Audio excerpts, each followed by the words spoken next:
በብዙ ቦታ ተጠቅሷል። ወመን የርገብ አን ሚለተ ኢብራሂም ኢላ መን ሰፊሐ ነፍሰ ወቃሉ ኩኑ ሁደን አው ነሳራ ተህተዱ ቁል በል ሚለተ ኢብራሂም ሐኒፈን ወማ ካነ ሚነል ሙሽሪኪን ወመን አሕሰነ ዲነን ሚመን አስለመ ወጅሀሁ ሊላሂ ወሁወ ሙሕሲነን ወተቢዐ ሚለተ ኢብራሂም ሐኒፋ እያለ በብዙ ቦታ ይገልጸዋል። አላህ ሐኒፍ ማለት ቀጥ ብሎ የተስተካከለ ቀናተኛው መንገድ ነው።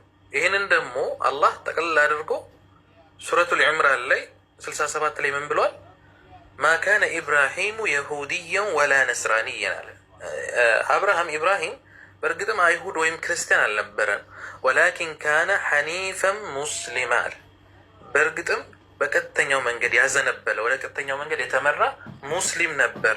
ወማ ካነ ሚነል ሙሽሪኪን ከአጋሪዎችም አይደለም ማለት ነው። ስለዚህ የኢብራሂም መንገድ ሲባል ይሄ ነው።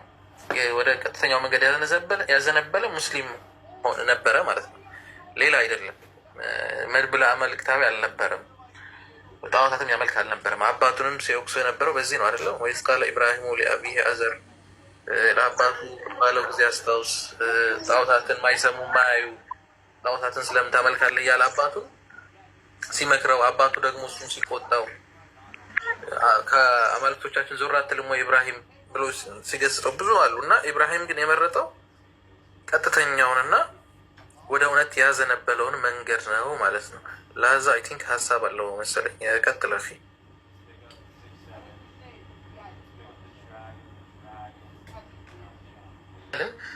አንደኛ ኢብራሂም አለይሂ ሰላም የሚነሱበት አቡል አንቢያ ነው።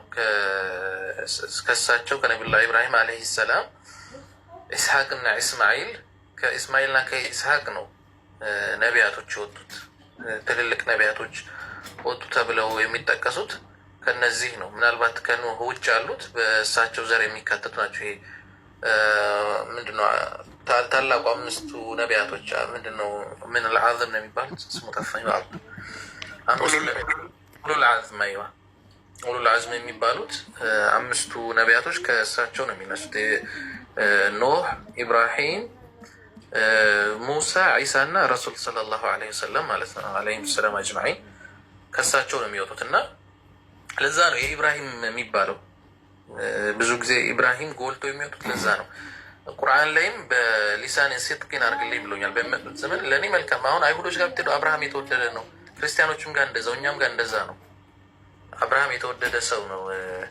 ለዛም ነው ኢቭን እኮ እነዚህን ሃይማኖቶች አብርሃሚክ ሪሊጅን ይሏቸዋል። የአብርሃም ሃይማኖቶች ብለው ነው የሚጠሯቸው እና ኢብራሂም ለዛ ነው። ነገር ግን ችግር የሚሆነው ምንድን ነው?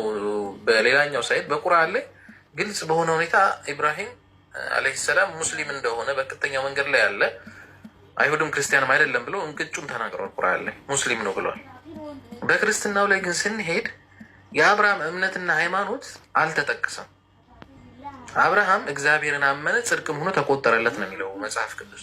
ከዛ ውጭ የአብርሃም እምነት አይሁዳዊ ነው፣ ክርስቲያን ነው፣ ኻኒፍ ምንም የሚለው ነገር የለም።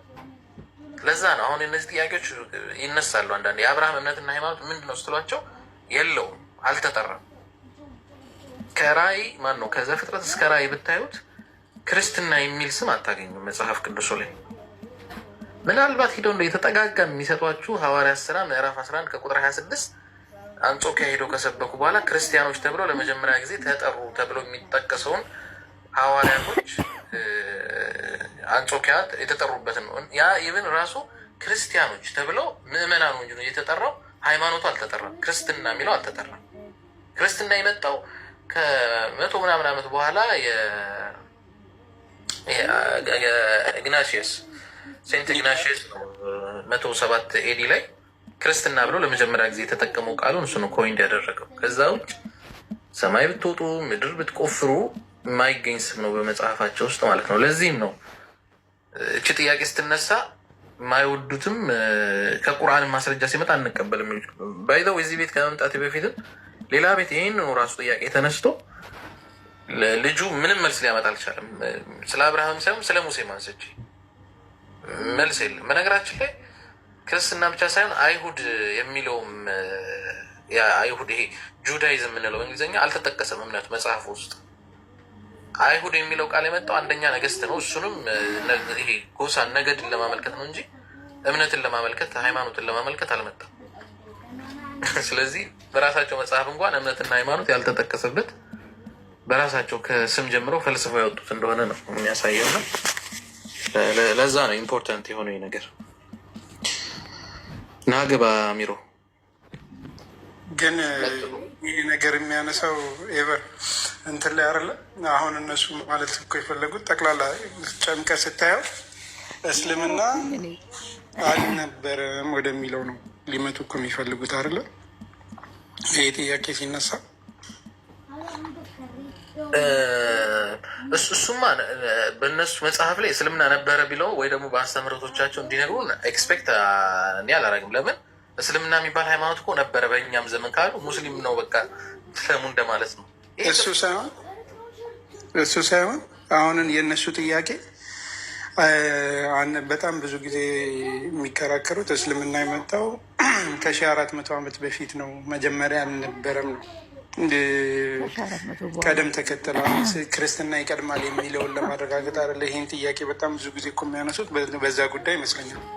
ያ እንትን ነው ችግሩ መሰለህ። ይሄ ፖልስ የሚያደርገው ሁሉንም አጠቃለው እንደዛ ካልክ ኦኬ። ስለዚህ ክርስትናም አልነበረም፣ ጁዳይዝም ይቀድማል። ከ1300 ዓመት በፊት ኢየሱስ ከመምጣቱ በፊት ነው ሙሴ የመጣው። ስለዚህ ኢየሱስ አይሁድነት ይቀድማል። ከአይሁድነት ደግሞ በፊት ደግሞ ሙሴ ከመምጣቱ በፊት ጁዳይዝም የለም። ጁዳይዝም ከሙሴ ነው የሚጀምረው። ቶራ እነ ያዕቆብ እነ ይስሐቅ እነ አብርሃም ምንድን ነው ሃይማኖትና እምነታቸው? አይሁድ ናቸው። እስራኤላዊ አይሁድ ናቸው እንዳትል ከሙሴ በኋላ አይደሉም፣ ከሙሴ በፊት ናቸው። ገባ? ዜሮ ሳም ነው የሚሆኑ።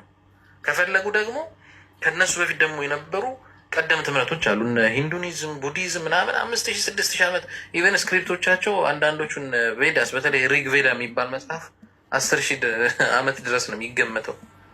እና ቀድሞ ስለመጣ ወይ ደግሞ እንትን ስላለ እምነቱ ያን ማን ነው ቀድሞ ነበረ እምነቱ ለማለት አያስችልም። ፑር አርጊመንት ነው የሚሆነው። ለምን እምነቱን ሲለውጡ ሲጨምሩ ሲቀንሱ ነው እዚህ ያደረሱት። አብርሃም እኮ አለ አይደለም፣ ሙስሊምም ጋር አለ፣ አይሁድም ጋር አለ፣ ክርስቲያንም ጋር አለ፣ ኖህም አለ። አሁን ኖህ ክርስቲያንና ሙስሊሙም ጋር አይሁዱም ጋር አለ፣ ሎጥም አለ፣ ዳዊትም አለ። ግን የተገለጹበት መንገድ ይለያያል። ለምሳሌ አሁን ዳዊትን ደፋሪ ዝሙተኛ አድርገው አመጣውታል። ሎጥን ከልጆቹ ጋር የተኛ አድርገው አመጣውታል። ኖህን ሰክሮ ራቆቱን ሆነ ይልሃል። በጣም ብዙ ህጸጾችን ጨማምረው ያመጡ ነቢያቶችን ክብር ዝቅ አድርገው በጣም ብዙ ነገር አለው። በጣም ሰፊ ርዕስ ነው እና አቅጣጫው ኢቨን ራሱ በዚህ ቢመጡ ኦኬ እስልምና 600 አላችሁት፣ ክርስትና ደግሞ አንደኛው ሄደ አላችሁት። ሙሴን ደግሞ ትሄድና ደግሞ 1000 ምናምን ቢሲ ላይ ደግሞ ወስደህ ታስቀምጠውና አይሁድ ይቀድማል። ከአይሁድ ደግሞ እና አብርሃም ደግሞ ማን ናቸው ትለዋለህ። ከአብርሃም ደግሞ በፊት ደግሞ የነበሩትን እያልክ በሂስትሪ መልክ ታጫውተዋለህ ማለት ነው። ዜሮ ነው የሚሆነው።